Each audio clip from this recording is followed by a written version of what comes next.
See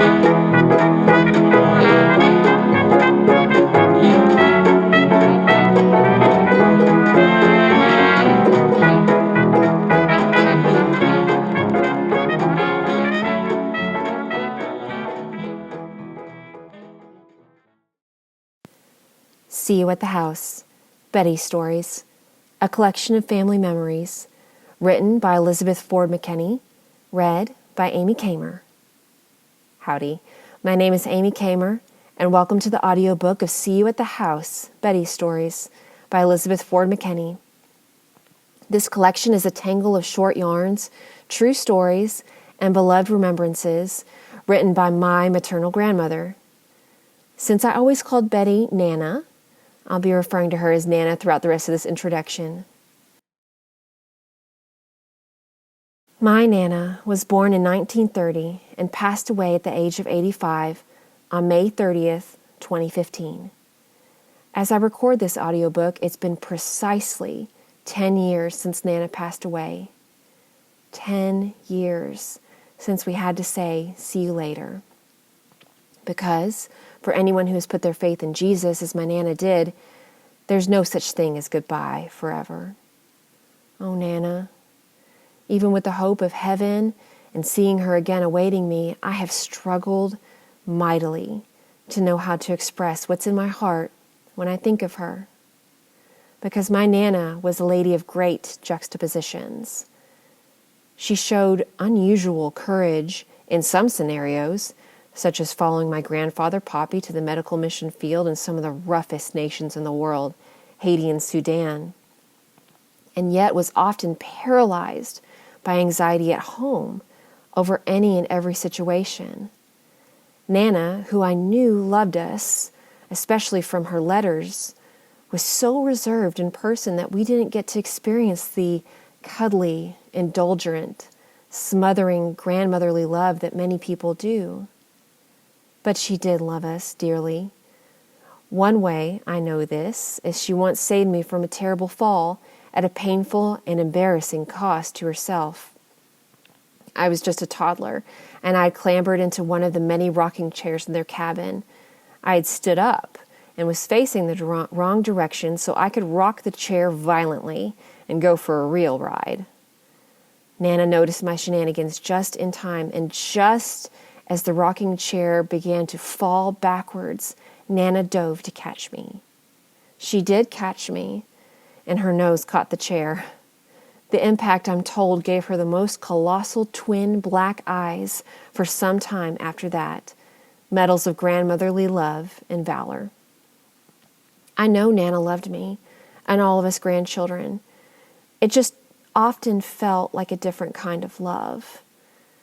The undisputed love of her life was her husband, my Poppy, with whom she shared 63 years of infatuated adoration. She was so enamored with Poppy, and when she died, Poppy only made it 14 days without her. It was excruciating, losing them both back to back, but I'm so glad for Poppy's sake that they weren't separated longer than that. Oh, Nana's death. It was so sudden, so shocking, and it shook the family to its foundations. The aftershocks are still being felt today, and I've honestly been rocked by them afresh as I've prepared for this audiobook.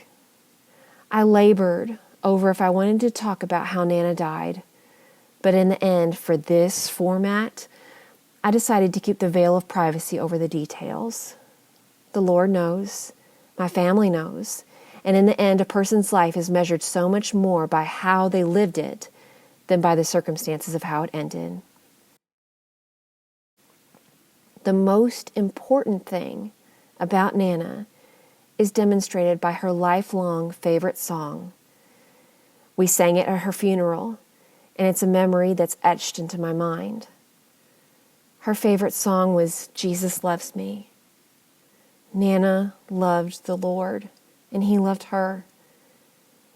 It was her love for Jesus that helped her through many years of crushing anxiety. It was her love for Jesus that led her to serve in His name in dangerous countries.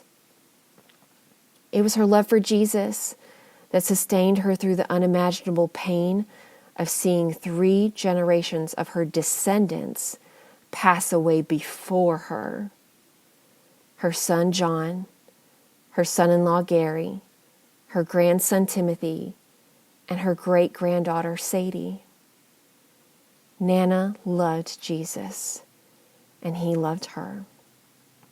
And as we sang "Jesus Loves Me" at her funeral, I remember my knees shaking when we came to the line, "Little ones to him belong.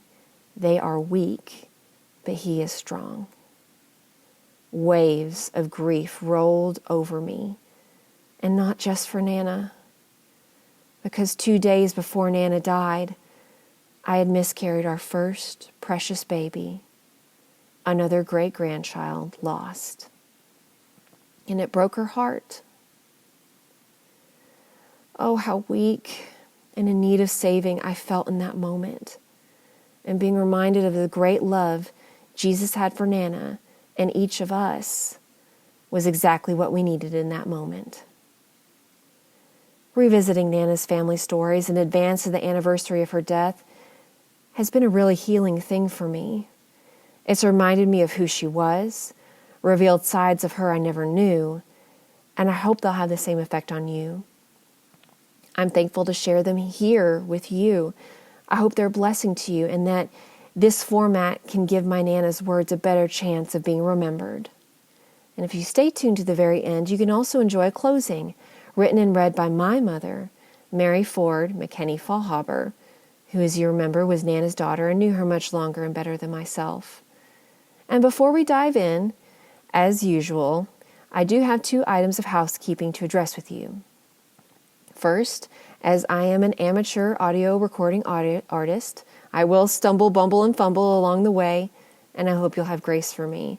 I'll need an extra helping of that grace when I come to the Greek life portion of Nana's stories. I understand there is a correct way to pronounce these Greek sorority names, and then there's the University of Kentucky way of pronouncing them. I'll be saying them like Nana said them, so just be warned. And that brings us to the final housekeeping item.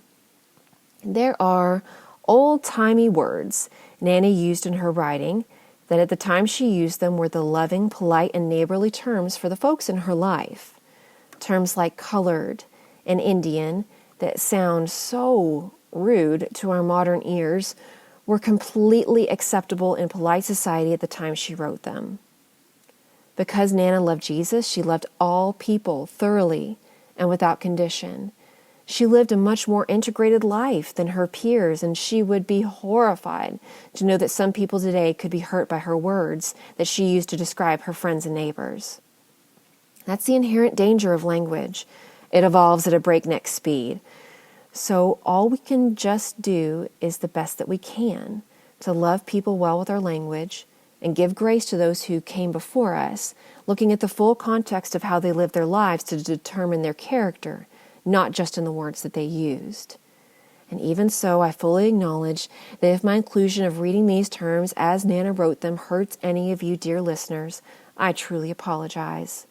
I read these terms as Nana wrote them, never without care of offending, but because at the time she wrote them, they were the expressions that were considered socially polite, kind, and neighborly. After much consideration, I chose to leave them and read them as they were written, an effort to preserve this time capsule of American history. The only instance where I will self-censor is when we get to her story about moving day. In it, she uses the clinical term that friends, family, and even doctors at the time would have used for folks with mental disabilities, the R word. In that instance, I'll use something else and we'll go on our merry way. And in all these stories, I hope that you'll hear my Nana's heart of love for all people, and mine as well. And now, I'm grateful to present the audiobook of See You at the House, Betty's Stories, by Elizabeth Ford McKenney, beginning with her much shorter introduction.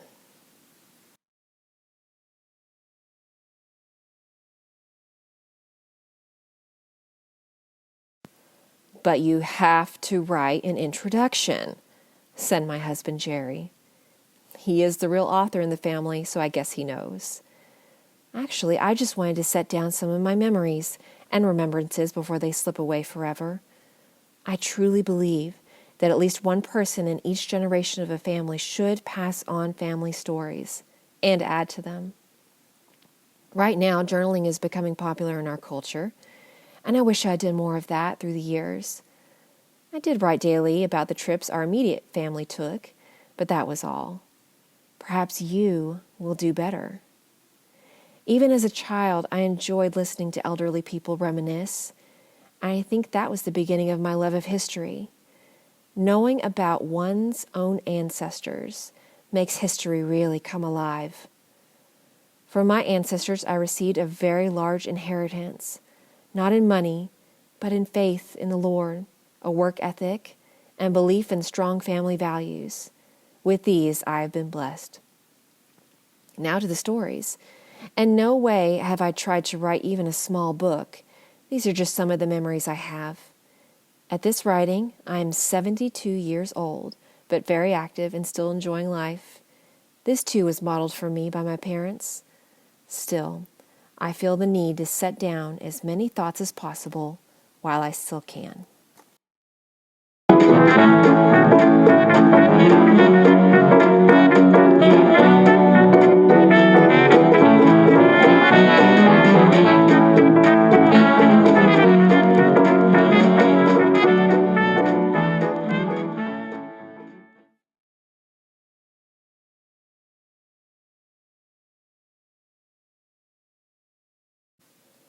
How Cassandra Got Scalped and Thus Met Grandpa.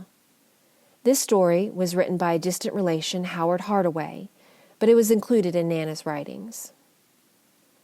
Cassandra Ford, they say, really didn't mind so much being scalped. Had it not been for a scalping, she probably never would have met young William, and meeting William changed everything for the young girl, orphaned by an Indian raid on the little frontier town in western Maryland, where Cassandra had lived with her parents. On these events hinged the founding of one of the prominent pioneer families of Shelby and Henry counties. Until the time of her death in 1835, Mrs. Ford would gather her grandchildren about her and relate the story of her 2 years of captivity among the Shawnees. She would sing a bit of the Indian songs she still remembered, tell of the Indian dances she had learned, never failing to make mention of the kindness of her Shawnee foster parents. The high point of the story always came when grandmother pointed to the little bare spot on the top of her head where the scalp had been removed in 1774.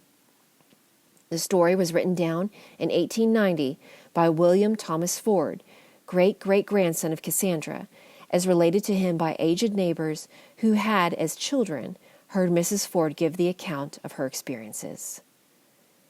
When the Shawnees attacked the little frontier town in 1774 and massacred the defenders, 10-year-old Cassandra was stunned by a blow from a tomahawk and regained consciousness only after the battle was over. The Indian chief, whose daughter had died but a few days before, was taken with the idea of adopting the white girl because, as he claimed, she so resembled his own dead child. But the brave who had captured the girl had certain claims that could not be lightly passed over. He had a right to the scalp lock as a trophy. So he was allowed to remove the lock with a small area of skin while great care was exercised to prevent serious injury to the child. The claims of the brave were now satisfied. Cassandra was taken back to the Shawnee village and adopted by the chief and his wife. For 2 years she lived with them, and during this time received nothing but kindness. But after 2 years, when a treaty was signed between the colonists and the Indians, it was stipulated that all prisoners should be brought to the treaty fort. Among the spectators at the fort when the prisoners were returned was a young William Ford of South Carolina, who was a member of a surveying crew laying out land grants. William suggested to the authorities that he and Cassandra, both named Ford, were probably related, and it would be a good idea to send her down to see his family in South Carolina. Years later, he admitted that her name of Ford didn't prompt the suggestion half so much as his observation of the already developing beauty and charm of the 12-year-old girl. Cassandra went down to visit her Carolina kinfolk and stayed. Probably William sent a note along to his parents asking them to extend Cassandra's visit until he could find time to get away from his surveying long enough to come home. It was 4 years before William had his chance to go home. By this time, cousin Cassandra was 16 and even more charming than when she had given promise of earlier. Before long, there was a wedding. The Fords stayed in South Carolina until 1795, by which time 7 children had been born to them. That year, with the family of William's 9 brothers and sisters, and led by the old father John Ford Sr., they moved to Kentucky and settled along what would become the Shelby-Henry County border. William and Cassandra first lived near Van Cleve Station on Bullskin Creek in Shelby County, but later moved to the vicinity of Eminence in Henry County. Mr. Ford united with the Fox Run Baptist Church and became one of its deacons. In 1803, with the organization of the Long Run Association, he was elected as association clerk and served 9 years. It was in her Henry County home that Mrs. Ford would tell her children, and later her grandchildren, about her 2 years as a Shawnee child in the home of the kind foster parents who had taught her the Indian language, songs, and customs, and treated her just as they had their own daughter. Whenever grandmother concluded by pointing to the little scalped place, there would be shivers and, "Oh, and didn't it hurt?" "Oh, a little, I guess," she would laugh. "But if it hadn't been for that, how would I have ever met Grandpa?" Elizabeth Elliott Ford. My mother, Elizabeth Craig Elliott, was born in Butte, Montana in 1905, where her father was with Swift & Company. However, within a year or two of her birth, her parents made the decision to leave Butte because it was a wide-open frontier town. They returned to Toronto, Canada, near Brampton, the town of origin of Mother's father's family. So, Mother's childhood was spent among adoring aunts and uncles, and great-aunts and uncles, not to mention grandmother Catherine Shields, who lived with Mother and her parents. Mother was the only child in this extended family and was called T, Little. Mother always said she could not remember stories of her childhood, but eventually came up with a few. One was about a large family gathering complete with 2 bearded grandfathers, each sitting at one end of a long dinner table. Both were somewhat deaf, and when one was asked to say the blessing, both started in at once and continued for some time until finished. One of her earliest memories was that of the fire wagons. When there was a fire, the fire wagon would come racing down the street, pulled by several huge snow-white horses amidst stopping hooves and clanging bells. Mother had naturally wavy auburn hair, and it was my grandmother's pleasure to arrange it in long curls, which she dampened and wound around her fingers. After arrival at school on cold days, Mother's curls, which had frozen outdoors, melted and dripped onto the schoolroom floor. Her family had a black and white dog named Buster. He was a great favorite and liked attention, and every time Mother's father tried to read a newspaper, Buster would slap at the paper with his paws until it was properly noticed. Years later, Buster showed his jealousy of Mother's fiancé, my father, Robert Ford, by barking and nipping at him during his first visit to Toronto. Mother's father, John Elliott, developed high blood pressure during a time when there was no medication for this condition. The importance of a strict diet was recommended by the doctor, and my grandmother, Carrie, faithfully planned meals this way. Imagine everyone's surprise when on a shopping trip downtown, she and Mother discovered Grandfather happily devouring a thick steak in a restaurant. Mother and others in her set in high school and college had collections of fine teacups and saucers, which they gave each other as gifts for birthdays and Christmas. Myself and my sister, Margaret, now prize these mementos. Because she grew up in Canada, Mother learned to ice skate on frozen park lakes and later tried to teach her fiancé, my father, Robert Ford, on one of his trips to Toronto. I'm not sure how well that worked out, as he had a lifetime aversion to being cold. However, he was also always crazy about my mother. Skiing, though, was not very popular nor readily available, so Mother never learned to ski. She and her friends did enjoy tobogganing in Hyde Park. After high school, Mother attended the University of Toronto for 2 or 3 years until her marriage. The university was divided into different colleges, but each college was self-contained and offered many identical horses. At college dances, it was the custom for each young lady to have a dance card, which young men signed to reserve certain dances. The young man who had escorted the girl would have the first and last dance with her, and perhaps 1 or 2 more. Mother was quite popular, and her dance card was filled quickly, a fact she remained proud of. I had mentioned that each college at the University of Toronto was self-contained. Each had its own chapel, and the college Mother attended had a large brick chapel exactly like the one at another college on the same campus. This caused a big problem just before her wedding to my father. Unknown to him, this situation existed, and when he and his best man arrived at the church early, no one was there. After waiting until almost time for the service, they were finally able to find out that there were 2 identical chapels. Hurrying over to the right one, they made it just before the bride came down the aisle. Robert Harvey Ford. My daddy, Robert Bob Ford, was born on August 20th, 1893, on a farm near Fordsville, Ohio County, Kentucky. The town had been named for an ancestor who had been one of the earliest settlers there in the early 1800s.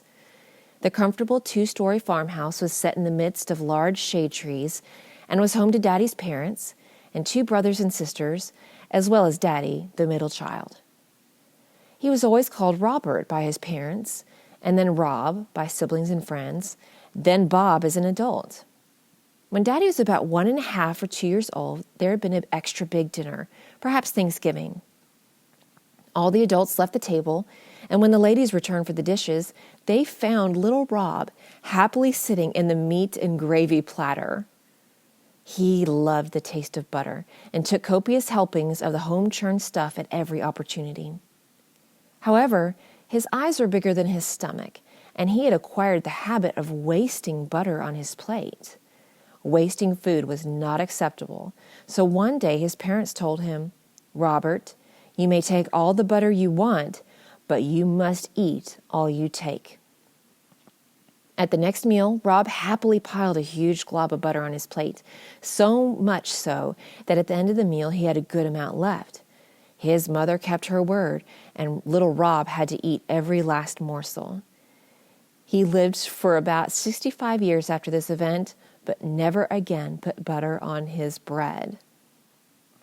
Daddy's maternal grandfather was a Baptist preacher, and the Ford family were staunch Christians, so every Sunday found the family in the small Baptist church in Fordsville. As soon as they got home, the boys would hurry out to the barnyard to check on the animals. On Sunday, still wearing his straw sailor hat, decorated with a ribbon and a flower, 3-year-old Rob climbed up on the rails of the pig pen to look at a sow and her piglets. Leaning far over, Rob let his sailor hat fall into the pig lot. Terribly distressed, he ran into the house screaming, "Mama, the pig ate my flowey!"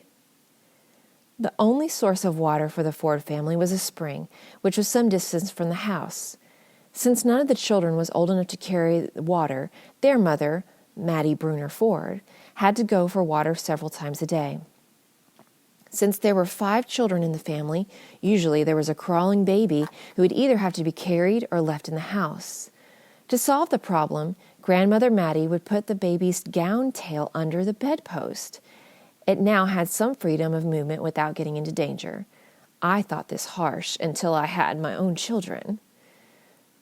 The one-room schoolhouse was 3 miles through woods. My uncle and aunt, Frank and Mary, walked with their younger brother, my daddy, when he was old enough to go to school.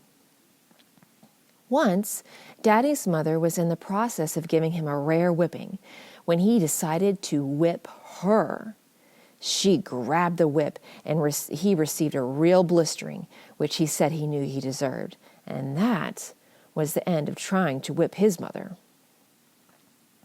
Rob was usually obedient, but one Sunday he and some cousins slipped away from a family gathering and went swimming in a nearby pond, a forbidden activity on Sunday. The boys swam with a few, if any, clothes on, and somehow Rob's outer clothes fell in the water, and the excursion was discovered on his return home. I do not know the consequences, if any. Daddy's father, John William, was a farmer, but the family moved from Ohio County to Jackson, Kentucky, when he was into the timber business.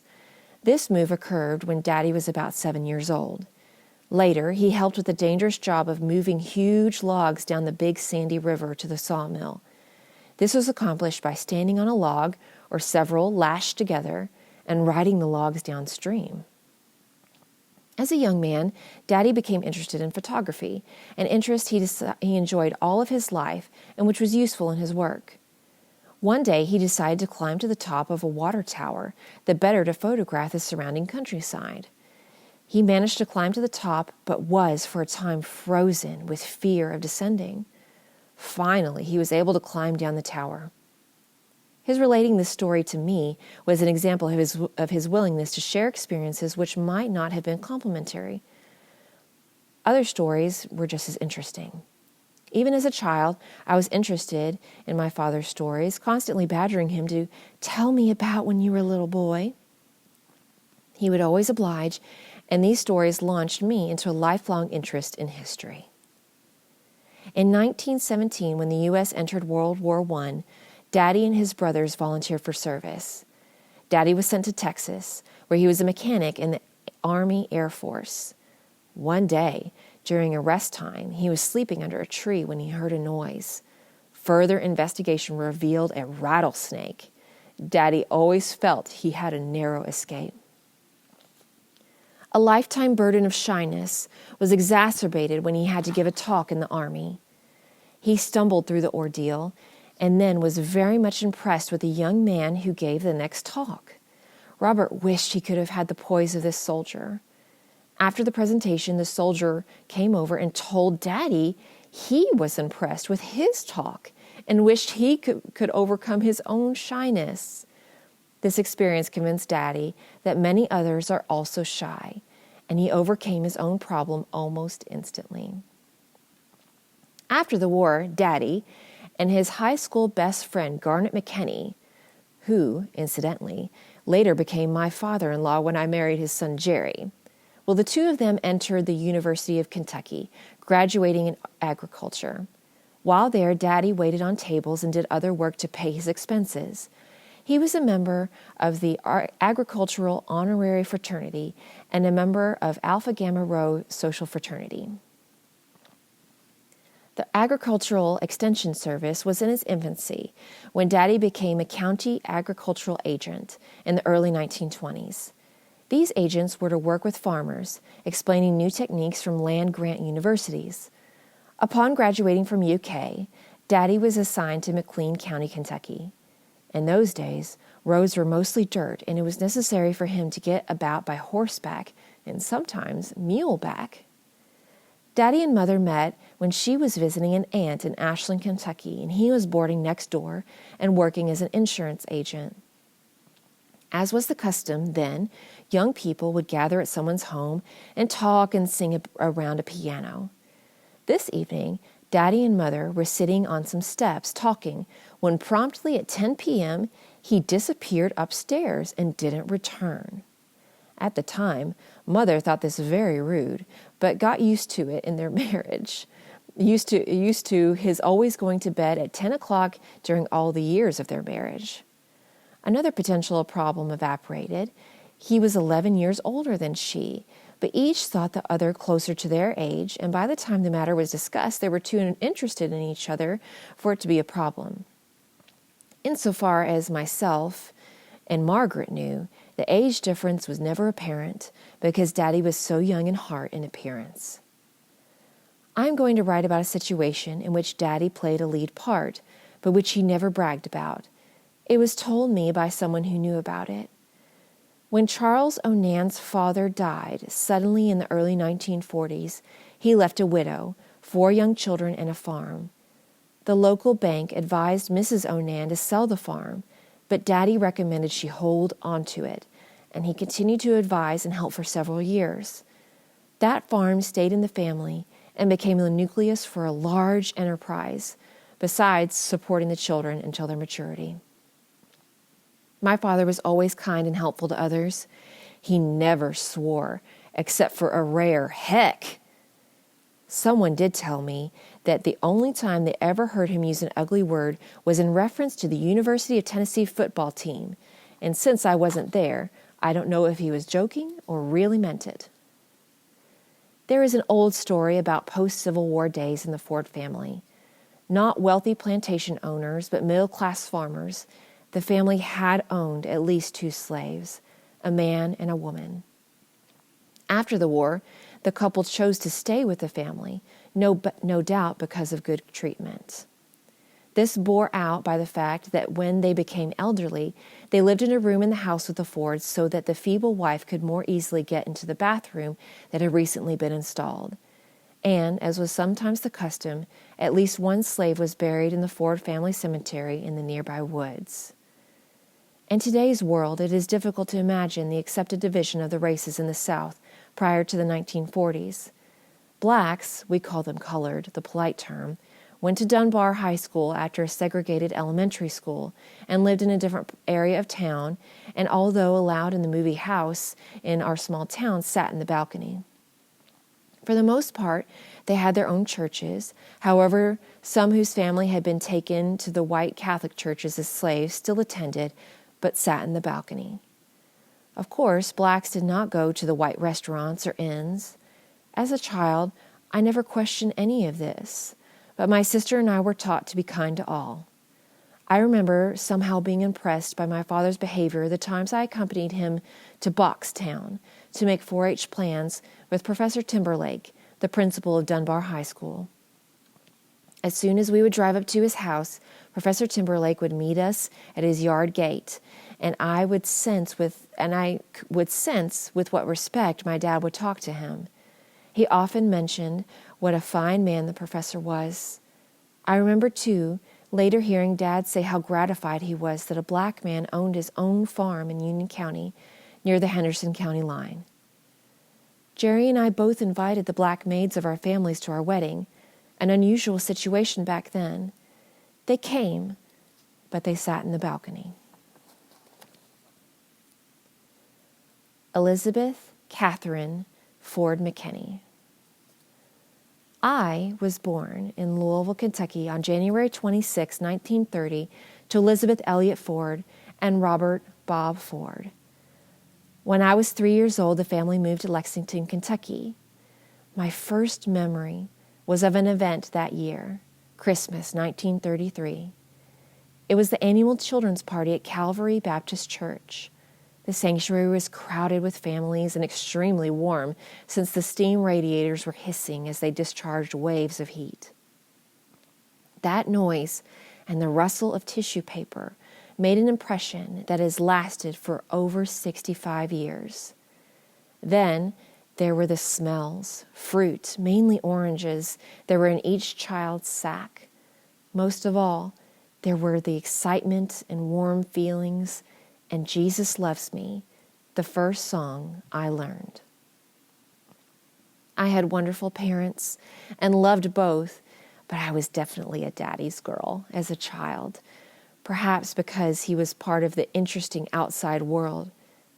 At that time, most mothers worked at home, and an important part of the day was when the father came home. I remember getting cleaned up, complete with bow and hair, in time to meet Daddy at the corner. This was before antibiotics and inoculations, except for smallpox, tetanus, and typhoid.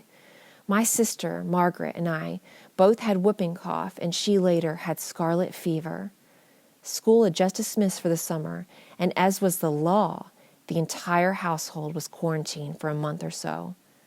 My father was able to go to work only by living upstairs in our house and eating meals we put up there before he came home.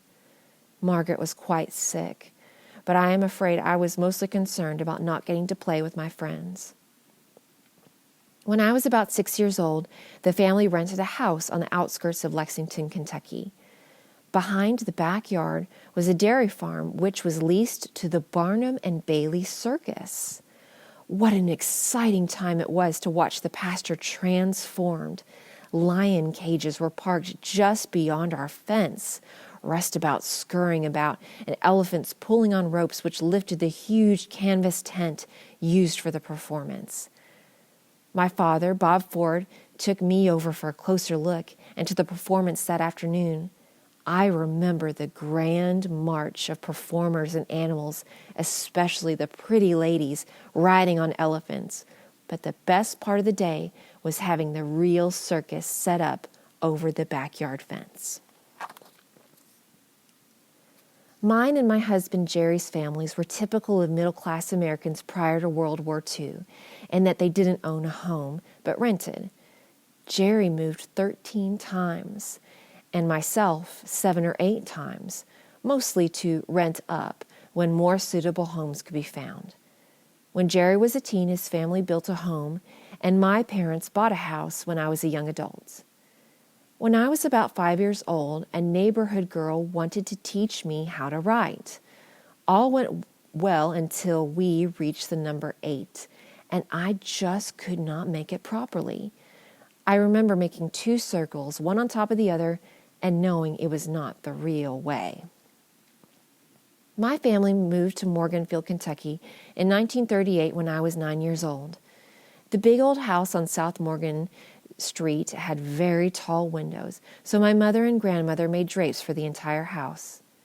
For several years, my maternal grandparents made their home with the family until the death of my grandparents. There was mutual esteem. Grandmother Elliott and Daddy got along extremely well. She made beautiful doll clothes for myself and Margaret and delicious sugar cookies, which she allowed me to help with.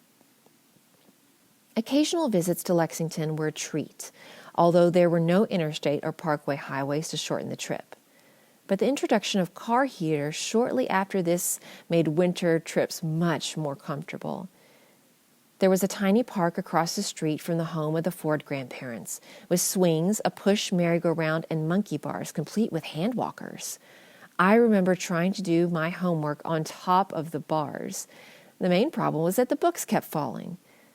Grandmother Ford got her ice for the ice box from the Iceman, who came in his truck several times a week. She put a special card in her front window, indicating how much ice was wanted. The Iceman would ship off a block for the desired weight, and sometimes he would give children a small chip to enjoy. In Toronto, Canada, bread was also delivered daily. Milk in bottles was delivered in cities and towns of every size. There was no air conditioning, but our family had 2 very small fans which were moved about the house, and no one worried much about the heat. On hot cricket song nights, the children would play hide-and-seek and other games with neighborhood friends. But I wasn't at all good at sports and was always the last one chosen for recess softball games, deservedly. Myself and Margaret did enjoy swimming and spent most summer days at the pool. Roller skating and bicycling were also favorites. I liked to write, and particularly enjoyed making up plays in which Margaret would have the starring role and I would take all the supporting parts, since I was old enough to learn them. I received 11 cents each week as an allowance. This would pay for a double feature movie every Saturday afternoon, always a cowboy show and some sort of mad professor movie, which I once hid under the seat, and a piece of bubble gum. It was a disappointment that I could not learn to blow bubbles. Often, I would be sent to the grocery store. As yet, there were no supermarkets, so a list would be handed to the grocer, who filled it promptly. This arrangement worked surprisingly well. After school, children would listen to favorite radio shows, such as Little Orphan Annie and Jack Armstrong, the All-American Boy. In the 1920s, 30s, and 40s, 4-H camp was held in various counties, and the children and agents were housed in huge tents filled with wall-to-wall cots. The cost per child was very low and could be paid in cash, jars of home-canned corn or beans, or live chickens. Hired cooks sweated over open wood fires to provide delicious fried chicken and other good meals. When I was about 10 years old, it was Union County's turn to host the camp. Daddy was Union County's agricultural agent at the time, and he arranged to have the camp in Morganfield City Park. This was a real treat for the campers, as the park had a swimming pool. I remember going with my father to get logs for the cook fires. I begged a ride on top of the truckload, and this was fun for about 1/8 of a mile. When the truck picked up speed, wood chips kept blowing in my face, but the most frightening part was the necessity of clinging to ropes around the huge logs to keep from rolling off. The truck was making so much noise that my screams went unheard. Realizing the futility of calling for help, I just hung on. All the town children walked to school, whatever the weather, and no matter how close or far away from the school they lived. No one thought anything about it. No child was driven to school in a car, so far as I knew. Friends would often meet friends and walk together. Country children rode to school on a bus, on roads that weren't graveled or paved. Prior to 1939, a few Union County children were picked up in a school wagon pulled by mules. Country people had no electricity, indoor plumbing, or telephone service until about that time, although towns and cities had these conveniences for many years. From about 1930 through the early 40s, the effects of the Great Depression were felt by nearly everyone to a greater or lesser degree. This is not a story about the causes and extent of the Depression, but only its effects on my immediate family. Due to a particular circumstance beyond his control, Daddy found himself in a rather desperate situation. His and Mother's courage in the face of this is a precious legacy to me, second in importance only to their example as Christians. Although the family lived for years and years with this daily financial problem, so did many, many people in the United States and throughout the world. And, like the vast majority of Americans, the children heard no complaining about this lot. To the contrary, as was also typical, self-reliance and happiness were the norm in the Ford home. To waste anything was really bad, and the worst insult Margaret and I could hurl at each other was, "Mother, she's being a wastie." Since antibiotics had not yet been developed, quarantine was a method which, it was hoped, would control the spread of disease. Scarlet fever, whooping cough, measles, and tuberculosis were widespread, as well as less serious diseases such as colds and chicken pox. Of course, since there were no antibiotics, even colds had to be taken care of, for fear that they could go into pneumonia. At least there were inoculations against smallpox and typhoid fever. Outbreaks of polio were common, and I remember one summer when a long-awaited family trip to Toronto was canceled, immediately after arrival there because of an outbreak of that disease there. Exactly when World War II began depends on one's nationality. For the Chinese, it started in 1934 when the Japanese invaded Manchuria. For the British and French, it was in 1939 when the Nazis invaded small European countries. For Americans, the date was December 7th, 1941, when the Japanese made a sneak attack on Pearl Harbor while their envoys were in Washington talking peace. Since my mother was Canadian, for us the war began in 1939, with much discussion, listening to news broadcasts on the radio, and etc. I remember exactly where I was in 1939. I was 9 years old and in bed with a cold, standard care before the age of antibiotics. As a treat, I was eating a bowl of Cheerios, which had just come on the market. I was eating them dry on the homemade wooded bed table Daddy had made. After a few weeks of war news on the radio, I am sorry to say I was really tired of having the radio on news so much, but fortunately my parents ignored my sighs. The news was mostly bad for several years, and I remember asking if the Germans would come over here. My parents said no, and I trusted them so much I was never afraid. Almost all Americans were completely behind our armed forces. Everyone from families of servicemen to lawmakers to children pulled together and did their part. Gasoline, tires, shoes, meat, canned goods, sugar, and more were rationed. People had to save ration stamps until they had enough to purchase these goods. I think we had a cake once or twice a year, always on birthdays. On a rare train trip to Toronto to visit relatives, the family caring for our little dog, Punky, used their precious meat stamps buying steak for her since she refused to eat during our absence. We never had steak ourselves during our childhood, so Punky had a real treat. I never heard anyone complain about rationing, though. Victory gardens were grown by many. Growing your own vegetables meant less produce had to be provided on the home front. We had a huge garden of at least half an acre, which we tilled for shares with the owner of the plot.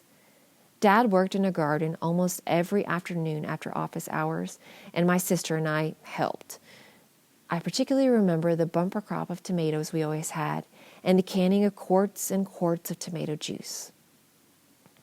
Even children did their part. Many afternoons were spent searching for scrap metal, even chewing gum wrappers to be melted down and used in the war effort.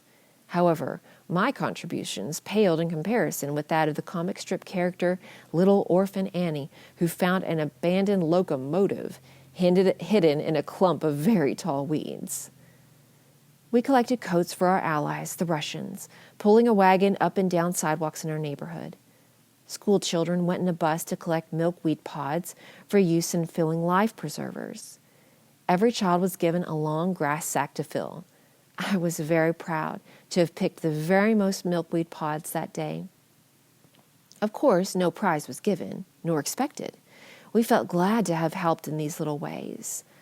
All we kids felt it our patriotic duty to do our bit for victory. We had countless Kool-Aid stands and donated our proceeds to the Red Cross. Once, we neighborhood children had a circus, of course giving our proceeds. I always thought it my duty to sit on our front steps and wave at hours-long convoys of soldiers passing to and from Camp Breckenridge, an army camp built in our county after Pearl Harbor. Some of the convoys lasted as long as 4 hours, but I tried to stay there until all had passed. Adults purchased U.S. savings bonds, and children bought U.S. savings stamps to be saved until a book was filled. I ended the war years with 3 bonds, one of which was the prize in an essay contest on soil conservation. All of these childish efforts were in response to such true horror stories as that of Germans murdering millions of people, performing bizarre medical experiments on Jews, and making lampshades of human skin. My parents tried to shield Margaret and me from such knowledge, but as the years went by, I was old enough to read the newspapers and understand more of what was on the radio. I don't want to leave the impression that childhood was grim for us. It certainly was not. On the contrary, we were just like normal children during any time. We just felt very comfortable being a part of our country's situation and feeling needed. Unfortunately, my childhood was not the experience of children anywhere in Europe during those years. Despite the cruel treatment of U.S. prisoners of war in Germany, and especially by the Japanese, the Allies treated their prisoners humanely. I saw this for myself when I went with my dad to visit a nearby farm. Several healthy, well-fed German prisoners were voluntarily working for spending money, hoeing a cornfield. I remember being a little afraid of them, although they were being guarded by 1 or 2 U.S. servicemen. About 1942, Mother, Margaret, and I made a rare trip to Canada to visit relatives. My father, because of his job considered helpful to the war effort, had a gas ration card of almost no restrictions, but of course he never considered using it for even a mile of personal use. We went on the train, but since the better cars were used for transporting of servicemen and materials, all kinds of old cars were pressed into service for the duration. Between Lexington, Kentucky, and Cincinnati, Ohio, We rode in a Civil War relic with red velvet seats and lots of wood paneling. From Cincinnati to Detroit, it was a modern dining car. No meals were served to civilians during the war. The table made a great place for games, and the wide window opened on passing scenery. Canadian trains were always extremely nice and well run, so I don't remember much about that part of the trip. But on the return home, we rode in another old Civil War car with narrow wooden slatted seats which weren't nearly so comfortable. I remember, as we all did, exactly when World War II ended. VE Day, Victory in Europe, was in late spring of 1945, but what we really wanted most was VJ Day, signaling that we had beaten the Japanese who had pulled a sneak attack on us in Pearl Harbor. VJ Day arrived in September 1945 when I was 15 years old. While I was walking home from school that day, all the bells and whistles in our small town pealed out the wonderful, almost unbelievable news. Many, many years later, Jerry, our daughter Mary, and I were in the Philippines for a few days. While there, we visited the island of Corregidor, where hundreds of Americans heroically withstood capture after General Douglas MacArthur reluctantly left to avoid capture, and where he said, "I shall return." We saw the site of the Bataan Death March, where these captured men were often killed because they couldn't keep up on the march to Manila. In Manila, we saw the tiny cave prison where hundreds of U.S. troops were kept, knowing that when Manila Bay flooded, they would drown. While we were grieving over all of this, busloads of Japanese tourists walked about, laughing and having a lovely day of sightseeing. The kindest thoughts we could have for them is that they probably had not been taught that prisoners of war the Japanese died at a rate of about 50%, while the death rate of prisoners of the Germans was about 20%. It is also true that our daughter, while in public school, was not taught about any of these places or facts, nor about other facts about the war. I suppose these truths will be lost forever. As I write these words, I am 68 years old. No one much younger than me was old enough to remember the war. Veterans are now in their 70s, 80s, or older. As my final personal remembrance of those days, I think about an elderly Filipino man I met in Manila. Taking both of my hands in his, he said, "Thank you." Along with the thousands of Americans, young Filipino soldiers had also been forced along the Bataan Death March, and he had somehow survived to see U.S. troops retake his homeland from the Japanese. Even before my protestations, he knew I had nothing to do with the victory, but he just wanted to express his gratefulness to our country. Unfortunately, today, few Filipinos or Americans take pride in how worldwide freedom was won. Indeed, many do not believe any of this happened. Since I'm going to tell about my successes, it is only fair to tell you about some of my failures and lack of self-esteem during my early years. This changed the moment I started college, when I found out I could function as well as many others. About all I remember about my elementary school years is being the last to be chosen for softball, rightly so, since I could never hit the ball, and receiving only a very few Valentines on Valentine's Day. I thought this was because I was ugly, due to wearing glasses.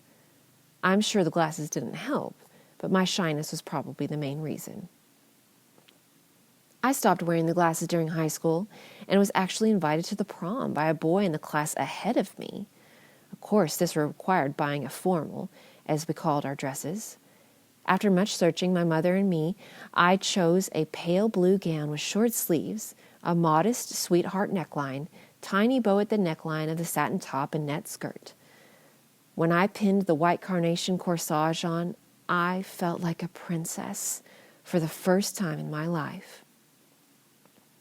But it was in college that changed my life up to that point. There had only been 43 in my high school graduation class, and I was told I would hate the University of Kentucky, which at that time had about 7,500 students. Only 2 other girls in my high school class went on to school, although several boys did, most with football scholarships to Western or Murray.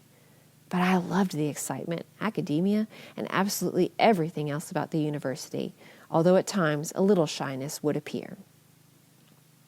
Just as in high school, I felt it my duty, as well as privilege, to attend every football or basketball game, and I went to every exhibition of art, though I knew nothing of that subject. During my freshman year, I lived at Hamilton House, a cooperative house much like a sorority, where we did all of our own housework, cooking, and etc. While there, I was chosen to be the candidate for Daisy May and May Queen, as well as their candidate for Football Queen. The last was a very painful experience for me, as each of us had to separately walk to the front of a room filled with what seemed like hundreds of players while they looked us over. I didn't know how to walk, and needless to say, I didn't win. However, one plus occurred several days later when Alex Groza, a basketball player on a championship UK basketball team, brought me a corsage to wear at a game. Unfortunately, I was away when he came, but the other girls at Hamilton House were thrilled when he came. During my sophomore year, I went out for Rush and joined Alpha Gamma Delta sorority. However, this connection was not very satisfying to me, probably because I'd enjoyed Hamilton House so much. As a town girl, I was not now eligible to live in the house again. Also, I didn't enjoy groups very much and thought the activities silly for the most part. I thought I was too busy with dating and studying. I did take my schoolwork seriously and was gratified to be tapped into Phi Upsilon Omicron, the home economics honorary, as well as the education honorary later.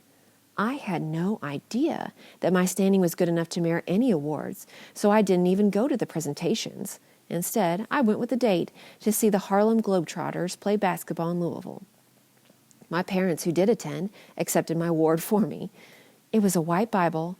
Earlier, all of us in Phi U were asked what award we thought should be given, a commemorative key or a Bible, and I had voted for the Bible, which the committee then bought for me. As an example of my newfound self-confidence, I will tell you about the summer between my sophomore and junior years in college. I had the opportunity to work at a quiet family resort on a tiny island in Georgian Bay, about 200 miles north of Toronto, Canada. It was a step up from my other summer jobs, feeding experimental white rats and chemically cleaning a lab at school. The resort was managed by a sorority sister of mother's, so it seemed responsible enough to be allowed to go. The only catch was finding a friend to accompany me, but at last, Shuddy and I were on the train with a total of 6 or 8 suitcases and bags between us. In Detroit, we had only a few minutes to change trains, so I hurried down some stairs under the tracks to get information, leaving Shuddy to wait with our luggage until I returned. After I ran back up the steps of the tracks, I found the train gone and my friend nowhere in sight. Since we had foolishly not discussed the address in Toronto, panic set in, not to be abated until I frantically searched all the tracks and found Shuddy by the Canadian train. She had gone over the tracks while I was gone down the steps. We clambered aboard the train just as it chugged away. Falling into our seats, we laughed hysterically for about 100 miles and made sure Shuddy knew our destination this time. In Toronto, we stayed in my great-aunt's home and were sightseers for 2 or 3 days, visiting the University of Toronto and museums and even managing a trip by boat to Niagara Falls. The only disconcerting factor was the surprising, to us, entrance of the U.S. into war with Korea, which occurred the very day we traveled from Kentucky. A train took us north to Georgian Bay, chuffing through seemingly unbroken forest. We were to disembark at Pointe Boreal and were to be met by a launch from the hotel. Instead, we were set off the train in the woods and the train disappeared around a bend. It was all quite disturbing, but I saw a slight rise, climbed it, and saw below the glistening waters of Georgian Bay and a small house on the shore, but no launch. On inquiring of the gruff man inside, we found he was about ready to take mail to the surrounding islanders and, although he was not very happy about it, would take us to the hotel. On arrival, we found that the sorority sister and her husband were not to be seen for the entire summer, reasons unclear. But I had a very enjoyable time on the island, not less so because I had rather successfully managed our trip, while poor Shuddy was dissolved in tears most of the time. Mostly, I felt sympathetic toward her, as I had been in that state more than once earlier in my life. The summer of 1950 was one of the coolest on record, and it was plain cold in Canada. I think I had taken one sweater and 2 pairs of pedal pushers. These were mid-calf pants and were very much in style. With these, I kept somewhat comfortable, but I could only manage to jump in the frigid waters of Georgian Bay once, although the Canadian college students were there swam every day. Several of them worked as waitresses, like Shuddy and me, and a few were maids. 4 boys were bellhops. The lodge was a long frame one on its own island of about 30 acres. The dining room extended along the front, with windows open to the water. At one end was a huge fireplace, and a crackling fire greeted us each morning. I think that was my first experience with the joy of a wood-burning fireplace. At that time, I had no idea that I would get to have my own fireplace for most of the rest of my life. Shuddy and I shared an 8x10 room with one window, bunk beds, and a 40-watt bulb hanging from the ceiling. Of course, guests had more light, but the hotel generated its own electricity. We usually just fell asleep early anyways. We worked nearly all day. We ate our meals in a cabin, set tables, served guests, and helped with cleanup after each meal, and maybe had 2 hours off in the afternoon. We also had a whole day off every month. On my day off, I always walked to the other side of the island, where I read, washed my hair in the lake, and wrote letters. No one else had a day off on the same day, and it was nice to have some solitude. We waitresses wore very heavy cotton uniforms, yellow and green. Some heavy, sullen Ojibwe Indian women did the washing, and we ironed our uniforms. I tried to be friendly and appreciative of these women, but they probably didn't understand the way I talked. While we were at the lodge, there was a strike of the National Railroad, resulting in difficulty in getting groceries and fresh produce.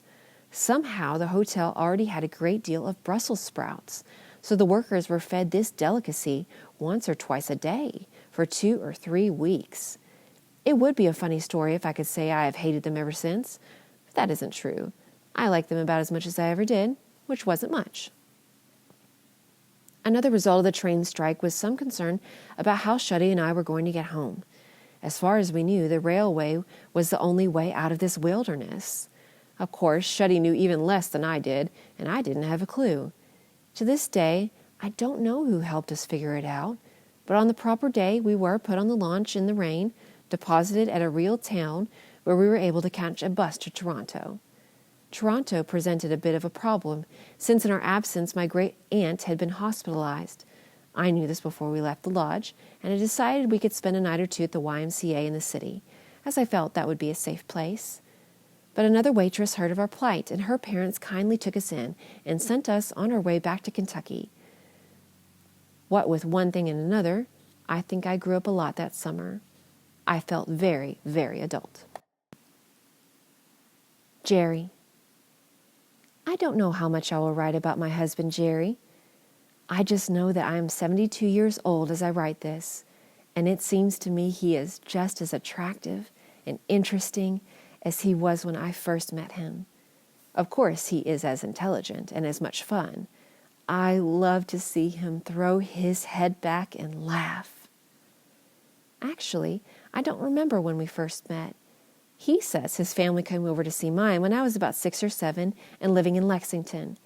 He once said I was the ugliest little girl he ever saw, but now he denies it. It was true, though.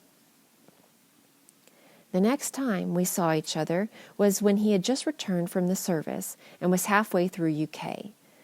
I had just finished high school, and my family had moved back to Lexington. His family invited me to go with them to Harrington Lake. Jerry went on to medical school at the University of Louisville, and I was graduating from UK when he asked me to go to a medical fraternity dance. I couldn't go because that was the night of my graduation, but when he came home for the summer, Jerry asked me out every day. He worked most every night at Eastern State Hospital, so we had to have dates in the daytime.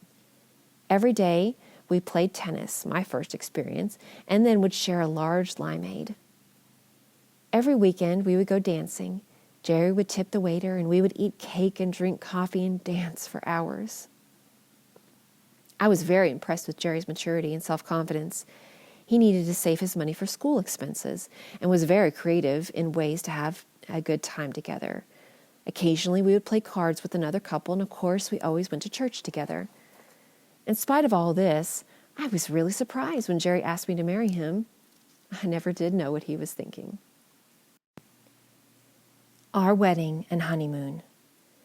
December 21st, 1952, our wedding day, was cold and rainy, but a sunshiny day in our hearts.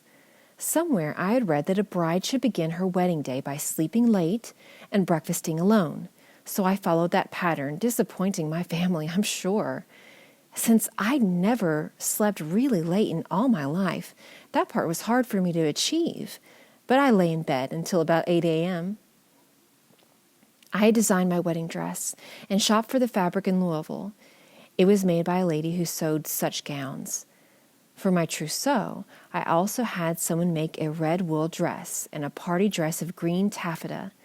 A new dark brown felt hat and purse were to go with the newish, somewhat light blue coat I already had.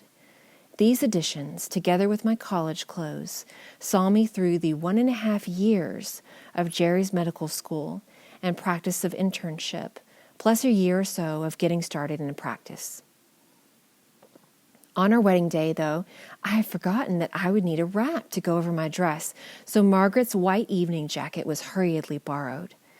Our family didn't own a car at the time, so an old friend of my father's, Joe Freeman, drove me to the church, the First Methodist in downtown Lexington. I don't know how my parents, sisters, and grandmother got there. Possibly Mr. Freeman made trips to transport them. In the meantime, Jerry was almost late getting to the church because he had spent an hour trying to persuade Grandma Lips to attend the wedding. She didn't go to any of her children's or grandchildren's weddings because weddings are sad. At the church, I waited in a small room at the back, and although calm until then, I was upset when I couldn't hear the music over the excited voices of my bridesmaids. And unknown to me, their headbands had been left at our house. An out-of-town guest was dispatched to retrieve them, but got lost and found his way back to the church just after the last bridesmaid had marched down the aisle. Afterwards, the headbands were hastily put on, and I was none the wiser. After the reception at the Alpha Gamma Delta House, Jerry and I drove to Cincinnati, where we stayed at the elegant Terrace Plaza Hotel and the best suite, the Presidential, which cost a whopping $25. The suite consisted of a huge living room and kitchen with a glass wall, bedroom, and bath. On checking in, I shyly sat behind a potted palm, but years later, Jerry told me that the clerk shook hands with him and said, "Congratulations." We set out to have dinner. Each of us knew of only one restaurant, and as if in a trance, we wandered around downtown Cincinnati trying to find them. The one I knew about was gone, and Jerry's restaurant was closed for a staff Christmas party. We would find this situation many times in the following years when we tried to celebrate a December 21st anniversary. This time, though, we trudged back to the hotel where we ordered room service. It was raining the next morning and rained all the way to the Florida state line. After that, we had sunshine until we reached the state line again on our way back to Kentucky. Jerry's great-aunt lived in Tampa and had made arrangements for us to stay in a new apartment right on the beach in Clearwater. It would be called a condominium today. Living room with kitchen wall, bedroom, large dressing room, and bath. This apartment was substituted for a smaller one we had reserved when the owners discovered we were newlyweds. The day after our arrival was Christmas. So our first grocery shopping was for a holiday meal. Somehow we were able to find a 4-pound turkey. That, plus corn, peas, and biscuits, made up our first Christmas dinner. I had also brought along a pecan cake I had made using my grandmother Elliot's recipe. We had borrowed Daddy Garnett's Studebaker for the trip, and it was also loaded with luggage, fishing rods, a Christmas tree, and some holly. The apartment owners were thrilled with some of the holly, and we also invited them to our Christmas dinner. We enjoyed the sea and sand, but noticed that the natives were wearing heavy coats. A week in Florida, and we were ready to face adult life. Jerry had saved about $360 for the trip, and we were overjoyed because we had $75 left over. A day or two in Lexington for packing wedding presents and serious grocery shopping, and we were on our way to our new apartment in Louisville. The rent was just $57.50 plus utilities. We had been 200th on the waiting list for the low-rent apartments, but were bumped up on the list because Jerry was in medical school. The other alternatives for us were government housing, which we didn't want, as other medical students who lived there said that there was a lot of rough people there, and a really grim, dark, 30-foot-long, one-room apartment at the mental hospital where Jerry worked each weekend. The only windows were at one end of the room, just opposite a patient room, whose occupants looked out their window all the time. We would have taken all our meals in the staff dining room, so we were really happy to have the sunny apartment in the south end of Louisville. I even got carried over the threshold in proper bridal style. However, the apartment was cold and dark, although Jerry had arranged for electricity and heat to be turned on earlier that day. An excited call to the gas company brought out a man to turn on the gas. Very nice of him, since by now it was about 10 p.m. The next years went by in a blur. 4 children and a busy medical practice. Those were such happy days, and I was so glad to be at home with the children. I did substitute teach, beginning when Mary started first grade, later going back to school to change my teaching certificate from high school to elementary. When John was in college and the others nearly through high school, I began teaching full-time. I liked it very much. But nothing competed with the pleasure of being at home with the children while they were growing up. I'm so thankful I was able to do that. Mary Ford McKenney. Our youngest daughter, Mary, sometimes I want to call her Mary, was born in Evansville, Indiana, on October 17, 1958, because my doctor was in that small city nearest our home in Sturgis. My first sight of her was when a nurse held her up to the nursery windows as they rolled me down the darkened hallway. The nursery lights illuminated her beautiful golden blonde hair. Partly for that reason, for a split second, I thought of how John had looked. Mary looked like a smaller female version, but only for a moment. After that, there was some familial resemblance, but both children were unique. As always, I was anxious to get home right away, but had to settle to be moved to the Sturgis Hospital for a day or two. Because Mary had been born breech, Jerry insisted, over my objections, to our coming home in an ambulance. And before we got halfway home, I was glad.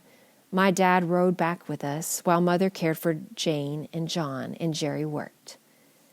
Jane and John seemed to enjoy the new baby, and were careful with her, except for one time when they decided to give her a ride in the cradle. It was one of the McKenney grandbabies had all used, and had rockers on each end, and each end had a curved piece with plenty of space underneath for a small child to sit. When I finally heard them, Jane and John were really riding that cradle, and baby Mary was perfectly happy, tossing back and forth. Our little black cocker spaniel, Tippy, had been Jane's constant companion, but when Mary was born, he seemed to think he was supposed to protect her, and from that time on, he stayed with her. I sometimes put Mary in her jumping seat in the front yard where she could watch passing traffic, and Tippy would sit by her the entire time she was outside. We moved to our new house in the woods a few days after Mary's first birthday. Words can't express our joy and pride in that house and its setting. Jerry designed and contracted it, beginning with finding the site. The woods belonged to a 90-something member of the Dyer family, who had owned the land which had been a part of a Revolutionary War grant, and we were afraid she would die before we could settle with her on the purchase, in which case we were concerned that the many heirs would be unable to agree on selling. We dickered for about a year before the land was ours. Jerry had planned to help move when the big day came, and had also hired 3 helpers and a farm truck one of them owned. However, on moving morning, he was called away to patients, and the truck owner was too drunk to help. So that left 5-year-old John, a somewhat mentally challenged man named Fats, and a slender black man to help me move. Pat Jones was taking care of Mary and Jane at her house, and John and I rode back and forth with the movers. The resourceful man directed everything, and therefore, before the day was gone, we had moved into the basement of our new house. We lived the next 2 months in the large basement room, which also housed our furniture and other possessions. The working part of the kitchen was finished, as well as 1 bathroom, so everything was just great. When I did go upstairs, at least Mary and Jane had to go with me because the steps were still open and unsafe for little people. But it was October, and we were glad to be in a warm house. In town, the furnace broke down with great regularity, usually at night, when I would have to tell Jerry about it upon his return from house calls. I always put the children to bed in their snowsuits, in case they got uncovered. The first time I did that, 2-year-old John asked me where we were going, but after that he just accepted it as a nightly habit. The huge cistern was just a few feet behind the kitchen door, and at first we had only a board connecting the two. Every time John or Jane would run out there to play, Mary would try to follow, crawling over the board in her long nightgown. About the time she got there, they would run back into the house to play, and she would come back over the board, which was several feet over the ground. That didn't seem to worry us, but now that I am a grandmother, I am appalled. It was obvious from her vocabulary and other skills that Mary was very bright, but at 17 months, she still wasn't walking. At that point, Jerry became concerned and had me take her to an orthopedic physician in Evansville to see if there was a physical reason she couldn't walk. Of course, she had to be strapped down for x-rays, and that made her understandably mad. I don't know how they were able to make x-rays at all with all the screaming and kicking, but the report was that she was perfectly all right. 2 weeks later, Mary got up and ran. Somewhere along the way, Jerry and I decided to pour a short concrete walk to connect the cistern deck to the kitchen door, thereby saving money by doing the work ourselves. We still had the wooden cement mixing bowl left by the builders, tools, and a wheelbarrow. The plan was for Jerry to mix the cement, and I was to push the wheelbarrow around the front yard and to the back, and Jerry would smooth out the wet cement after we poured it into the frame he had made. The children were fed and playing happily as we poured the first load of cement into the frame, but we gasped as we peered down into the hole and what appeared to be about a cup of cement. We knew we had to continue as fast as possible before the first loads of cement hardened, and that began about a half of a day of running and working. For the only day in their young lives, the children ran wild without any supervision or care. We really didn't know what they were into, and I don't think that there were any meals that day. The only thing that saved us was that they were basically good kids and young enough that they stayed around us a lot. Finally, just after dark, we finished the last load, but Jerry had to get up at 1 a.m. for the final smoothing of the top of the walk. Many years later, though, the walk is still in excellent condition, so I guess it was a job well done. Another of Jerry's many projects was building brick retaining walls for the driveway end of the hill and a long brick planter for the deck. As a toddler and then small girl, Mary showed an unusual love for flowers and pretty things. She liked to pick flowers, as most children do, but this interest in beauty was a characteristic from childhood on. She was also very nurturing to her dolls and played with them a lot. One day, she even put a pink doll bonnet on a box turtle the bird dogs brought up. She was wheeling it in her doll buggy when it got tired of the attention and bit her finger. I felt badly about it and should have, as I should have known better. Another time, Mary saw the only fox anyone sighted out my bedroom window up towards the swing. I was brushing her hair when she told me, but thought she was imagining it. When I finally looked, there was indeed a fox, looking down at our house for a few moments, then turning and going away. When she was less than 2 years old, Mary seemed to have a rather unusual characteristic. She would eat plain, raw onions, apparently with gusto. Of course, everyone commented on this, and several years later, Mary admitted she had eaten onions because of all the attention. About this time, Batman was a popular TV show. The children weren't allowed to watch much TV, but they did enjoy this. Soon, Jane and Mary were jumping off the couch pretending to fly. Mary even had a cape made out of an old yellow curtain and called herself Bat Mary. Mary and Jane made pretty little brides, using old white ruffled curtains for their gowns. Mary was Cinderella in her kindergarten play. I was not much of a seamstress, but shortened an old green chiffon formal for her. The coach was a wagon with a large cardboard pumpkin side, and Mary even had some sort of glass slipper. Mary looked very pretty as Cinderella, and she and David Bell, Prince Charming, remembered all their lines. All was going well until the prince began to look for the glass slipper after Cinderella fled.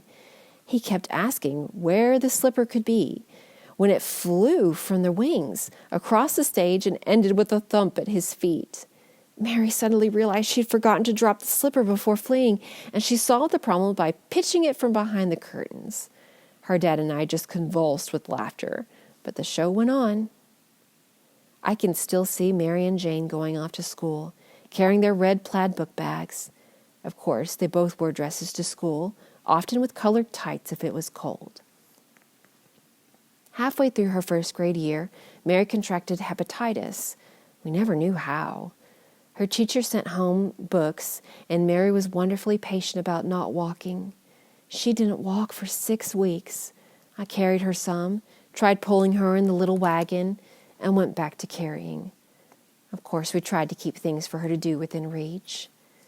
During these weeks, there was a coloring contest sponsored by the Sturgis News. Every week, a different, elaborate picture was printed to be colored by grade school students. This gave Mary something to do for weeks, and she tried very hard. We were all excited when she won first prize, $10. Then came the fun of deciding how to spend all that money. Finally, Mary settled on a white and gold porcelain angel, which stood on a music box, ordered from the Sears catalog. That angel, now with a broken wing, still decorates our house at Christmas. Speaking of Sears, I remember the twice-yearly perusal of the catalog for clothes for the children. First would come examination of what clothes could be handed down. That is a story in itself. Mary never once complained about having to wear Jane's hand-me-downs. For her part, Jane was heard to wish she could have some hand-me-outs. Anyway, once decisions were made about what was needed, I marked the catalog for each child, penciling a mark by 3 choices for each item needed, according to what I thought was in good taste and affordable. Then I would sit down with each child separately while he or she would make choices. Finally, I would send in an order, and when the large box of clothing came, the children were very excited and happy. Occasionally, an item wouldn't fit, and I had to box it up and return it, but all in all, it was a very satisfactory way to shop and not have to take all 4 to Evansville. I always felt this kind of shopping was workable until such time as the kids were bigger and, of course, wanted to do their own shopping. Perhaps because of having to wear hand-me-downs so constantly, Mary learned to sew in the 4th grade. I was her 4-H leader that year and managed to help her make an apron. After that, Mary was way beyond me, and Pat Jones helped her. Soon, though, Mary was able to do all of her own sewing and pretty much clothed herself from the upper grades on. Through all these years, we were blessed by having Mrs. Mamie Benson as our helper. She came faithfully every Tuesday, cleaning the house in the morning and ironing in the afternoon. This was before a permanent press, so there was always a big basket of ironing. Mrs. Benson also babysat for us whenever we asked. Although Jerry and I didn't go out a lot, we did go to card parties and other things, and we could always count on Mrs. Benson. I even had her stay when I was in town to my circle, as Jerry was usually out making house calls. Only years later did I learn that Mary had been somewhat anxious when we were gone, and Mrs. B would sit on her bed until Mary fell asleep. No wonder they called Mrs. Benson their fairy godmother. When Mary was beginning to recover from hepatitis, Jerry and I went out for the first time since her illness started to Sunday dinner at Dr. and Mrs. Bell's, along with a medical missionary our church supported. While there, the phone rang, and Mother was telling me that my beloved Dad had died suddenly while they were on their trailer trip to Mexico. Immediately, the Lord comforted me by reminding me that he would never have to suffer a lingering illness. Of course, there were hard times ahead, but we made it. We went straight home and prepared to go to Lexington. One thing I remember, 11-year-old John reminded us to take our Bibles. Another important thing, Daddy Garnett took our children to the greenhouse, where they bought flowers for Granddaddy Ford. They chose 2 or 3 carnations, his favorite. Flowers. Another memory is how Jerry always brought corsages for the girls and me every Easter and every Mother's Day. Far from being routine, as adults, Jane and Mary have mentioned how special they felt, that no other little girls were treated to that. Yet another memory that involves Jerry is how he was always present at every piano recital, band concert, ball game, or other special event in the children's lives. Usually, I went early to take the children, but Jerry always arrived just in time to enjoy the program. It was very difficult for him to work this in, but he always did. And of course, on his days off, we all headed to the farm together. And we always ate our meals together, waiting until Jerry got home. Our children get credit for that. If they ever grumbled about the hours of waiting, they never let us hear it. They did get a pretty hefty after-school snack. And of course, we were not always able to maintain this mealtime habit when the kids got into junior high and high school, when they had activities. Anyway, mostly because of him, but perhaps aided by our trying, the children are very close to their dad.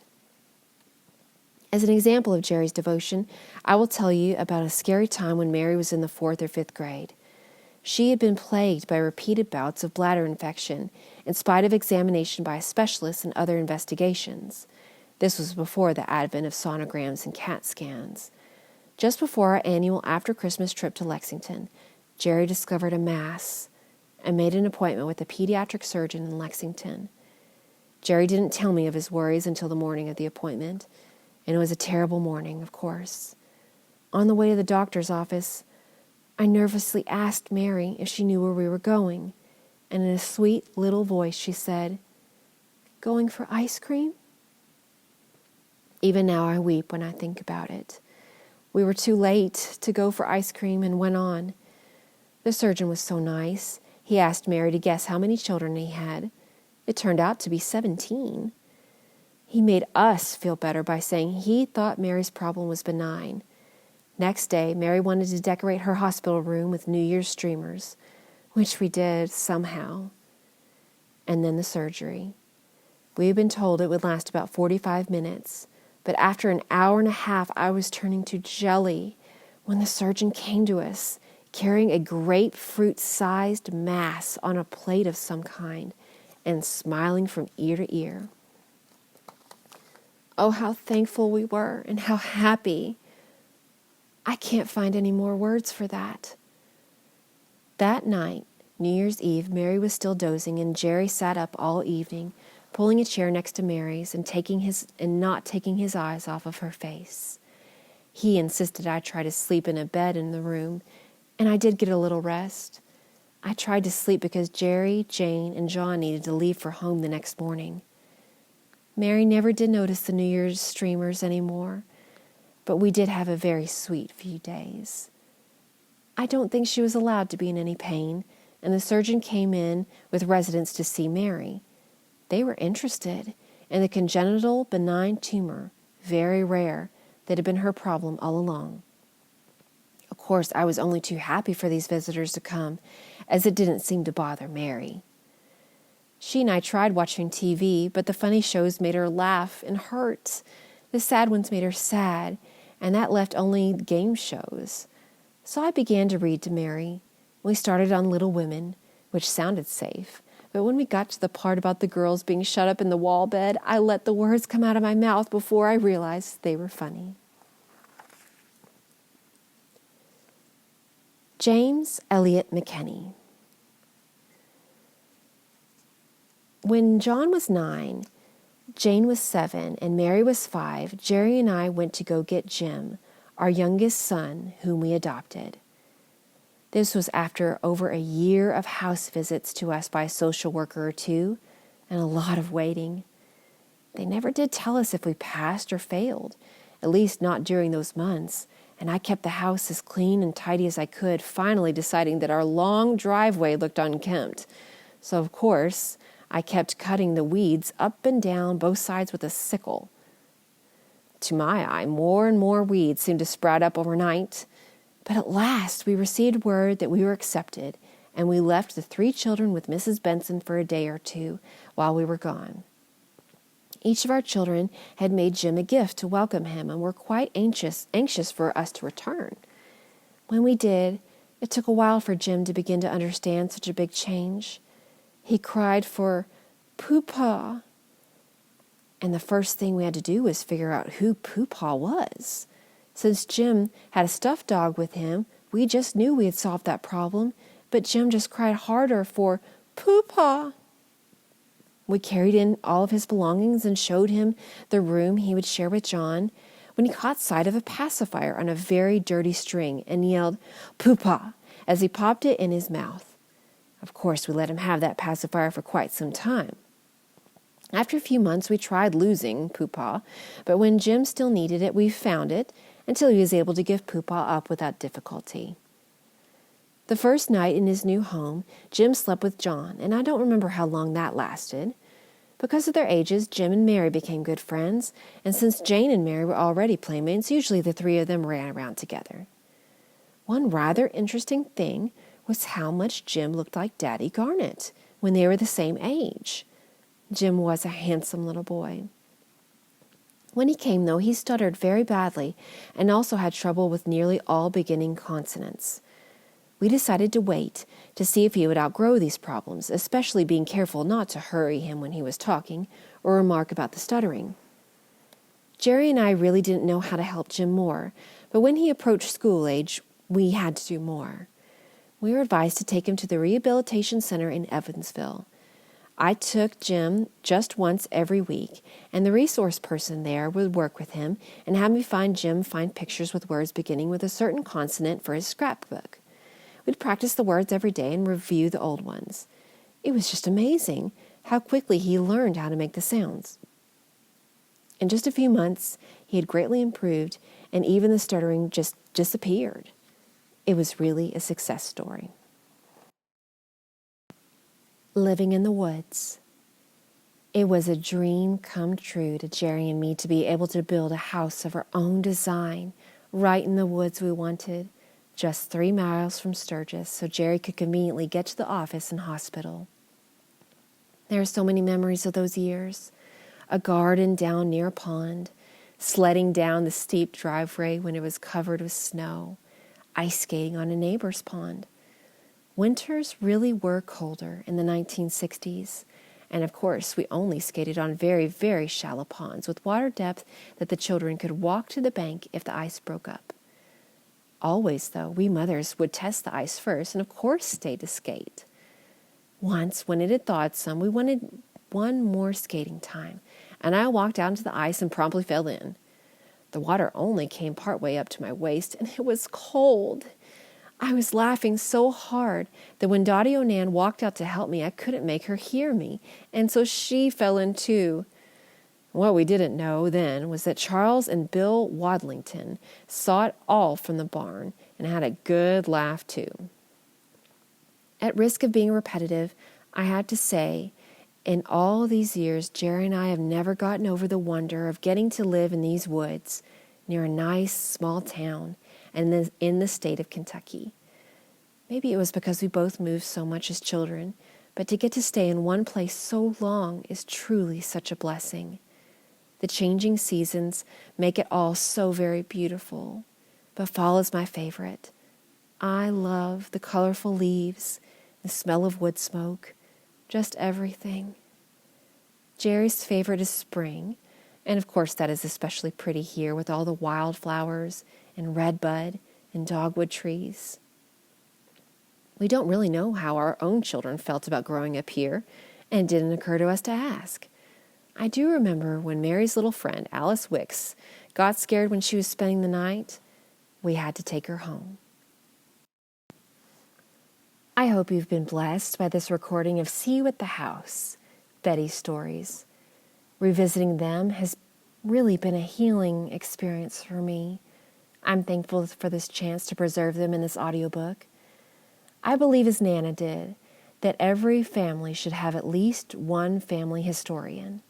Nana was certainly that for us. And along with her love for teaching, I'm thankful that I inherited her historian gene. It's something that brings me a lot of pleasure. I'd like to say to my son Roman, Nana was gone by the time you were born, but she prayed and prayed God would send you to me. I'm so thankful he did. I hope this glimpse into Nana's heart and mind helped give you a fuller and richer picture of our family. And now, to conclude this audiobook, I have the joy of introducing Nana's daughter, my mother, Mary Ford McKenney Fallhaber. She knew Nana with such a greater level of intimacy than I did, and it's only right she have the final word. Well, I was thinking about what I'd like to say about Mama, and I decided really the very best way to sum up is to just read what I wrote for her funeral, her eulogy, which I called The Truth About Mama and Us, My Memories of Betty McKenney. Here's a bit of truth I would like you to just hear deep and soak up and in the sad, tired places, like one of Mama's big baking powder biscuits soaking up gravy. There is no one like the God of Israel. He rides across the heavens to help you, across the skies in majestic splendor. The eternal God is your refuge, and his everlasting arms are under you. Deuteronomy 33, 26 through 27a. There are many wondering, broken hearts here with us today. Reconciling an event so opposed to who Mama was is not possible. Mama, whose one goal in life was making others happy, would be as surprised as us at what has brought us here today. An event so the antithesis of who she was her entire life cannot be explained. Our enemy, Satan, has come to steal, kill, and destroy. I certainly see his fingerprints all over this incident. But God is not up in heaven wringing his hands over what to do. He knows our sorrow and how to redeem. He brings beauty from ashes. We all know who Mom really was and is. No moment of confusion can change the power of God to redeem her wonderful life and heal our hearts in the bargain. My cousin Jeff said, I know your mom to have been one of the finest of women, faithful and loyal, responsible and caring and true, who would never leave hurt to you who she loved so deeply throughout her whole life. Every fiber of Mama's being was directed at loving us and doing everything in her power to make our lives fascinating, happy, healthy, and carefree. She loved us fiercely and even unreasonably at the times we kids were least lovable. Many of you sitting here have received that kind of exquisitely undeserved mother love. So you also have been part of the miracle. That part of 1 John 4:7, which says, "For love is from God," explains where love bigger than us comes from. Mama wanted us to love big and do good for others. Oh, and to behave too. After all, she was Miss Betty to so many in the community growing up. Getting them and us ready to go out and prosper in this big, wonderful world was a responsibility she took extremely seriously. She was surprisingly reserved, taking care never to push herself on children, especially. Sometimes fierce love plus discipline plus reserve can be misunderstood. God's love, too great for us to contain, spills out of us imperfectly at best. But it is safe to say she loved, and that is why so many of us are missing her. I want to thank each one who loved her in return, filling her life with good things that I have been remembering with many of you these last few days. Now in 1 Corinthians 13:8, we see that love never ends. Mama still is loving us then, and because she still is loving us, she would want me to be sure and tell you of her great hope in Christ to redeem her life in any state of brokenness and make it whole and beautiful. She pinned all her hopes on Christ alone. Romans 5:6-8 has this great news for us all.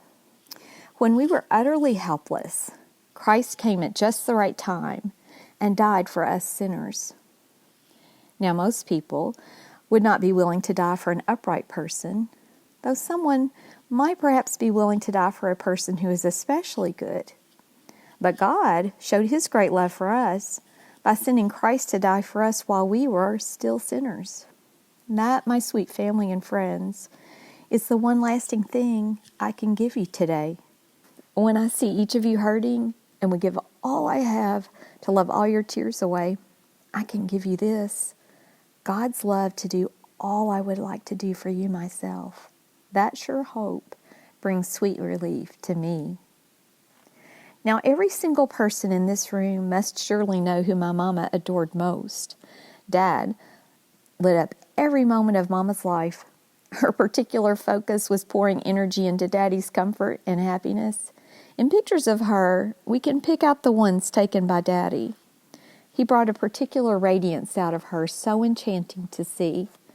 She would follow him anywhere in the world and do things that terrified her just to be near him, enjoy the adventure with him, and take care of him. Many of you probably aren't aware of her gripping fear of heights and of flying. Daddy loved flying, so she flew with him and John and other pilots all over the world. One time while elk hunting with Daddy in the Rocky Mountains, they had to follow the guide on horseback across a long natural bridge that was only a few feet wide and exceedingly high. She was so ashamed that she could not ride across and had to hold on to the horse's tail, basically hugging it from behind while shuffling safely across with her eyes closed. Once across, she was apologizing profusely to the guide, who said, "Well, that was nothing. Sometimes he had to knock out grown men and tie them draped across the saddle to get them across." We never tired of laughing over that story. Well, caring for Daddy has taken Mama to a lot of interesting places. We laugh that through the years of mission work and travel, Mama has taken care of Daddy in nearly every hospital in the world. He does have a penchant for contracting exotic, unknown diseases that require long hospitalizations and much scratching of renowned doctors' heads in the process. She has lived with him on a mountaintop in Haiti, in one of her favorite and happiest houses ever. It had a dirt floor that had been swept clean on so many bright sunny mornings that Daddy had to build a table for her with 2 short legs by the wall and 2 longer ones on the front to make it level. One of their later trips found her with Daddy in Sudan. A pilot for Samaritan's Purse flew them underneath military radar into war-torn southern Sudan. Their mission was to open a hospital. It would be the only one in all of southern Sudan. Patients often were carried several hundred miles to its open, welcoming doors. It became important to stay on paths known to be free of landmines and to scurry to underground holes during bombing raids. Yes, Mama would follow Daddy anywhere, and she sure loved adventure. She also loved filling our days with exploration, daring, wise instruction, and fun. The only rule for outdoor play on our forested hillsides was, don't cross a fence. That was easy to obey because there were huge, scary mama hogs on the other side. She made sure there were wild goose chases, ponies, and lots of huge refrigerator boxes for 4 kids to roll down large hills in. She and Dottie made sure to test the ice before the many ice skating parties on the pond. Mom only broke through the ice once. Together, they transformed the Onance Pond nearest our house into a child's paradise, complete with sandy beach, barrel raft, rowboat, and a diving board. I once dove off that board and got my head stuck in the mud at the bottom of the pond. It ended well, as you are aware, and provided lots of laughter when I came up looking like the Loch Ness Monster. The only rule at the pond? Stay away from the quarter where the water moccasins live. Oh my, yes. My mama constantly overcame one fear after another to really live life and to make sure we did too. I'm so profoundly grateful God lets me be her little girl. I'm still that, and I'll see her soon. So probably later today, I'll celebrate that with a wild goose chase. I have a feeling I might end up where we often did, over in Mattoon, in a familiar and happy Amish community, where I'll buy a fresh fried donut as big as my head, and then wade in the creek on the backside where the footbridge is. The crickets and frogs are going to be singing away. I'll ask God to give Mama a kiss and tell her how much I love her, and He surely will.